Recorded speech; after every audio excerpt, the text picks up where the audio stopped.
बतासा के माई। हाँ?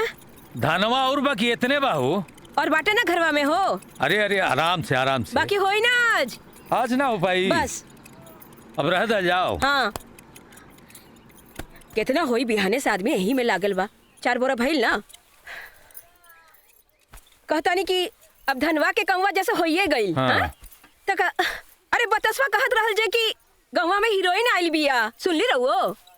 हाँ सुननी है। त जाई देखाई का? मतलब ऐसा ही। अब बुढ़ौती में हीरोइन देखे जेबू? अरे वो आवारा के सब काम छोड़ो करे जी में।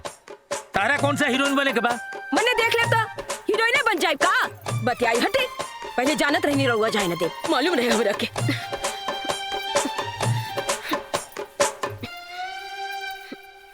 ठीक बा जा जल्दी आ जाइयो।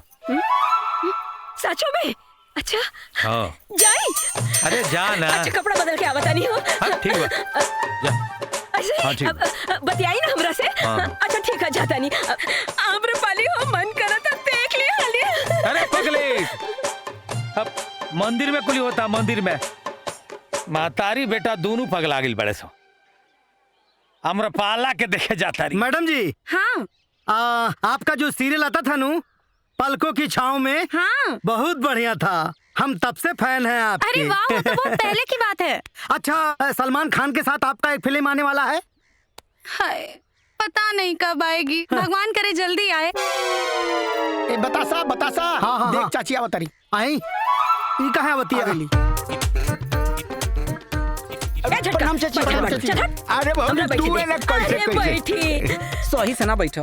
अरे दादा हमार माई है। प्रणाम आंटी। अरे खुश रहा ये बुचिया।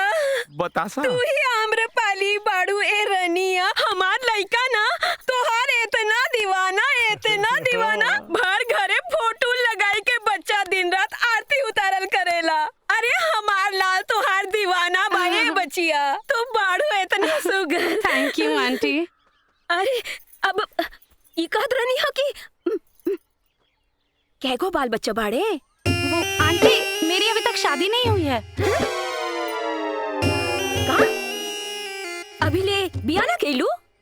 नहीं। ए बतासा देखो। हमार तो 16 साल में हो गई रहल। 17वां में तो 32वां हो भी गई रहल। अरे बाप रे बाप। अब चल खाना बना बाद में। Sorry madam. अरे मैं उठ लेते हैं। टाइम हो गई ना। अरे चल घर पे कॉल खाना लेवे के खाना चाहिए ना ना। बना चल के। हाँ मिला फिर। अरे चल करेंगे। ओके बाय आंटी। सॉरी मैडम जी। मैडम जी सॉरी। फिर मिले। कितना सुंदर भी है।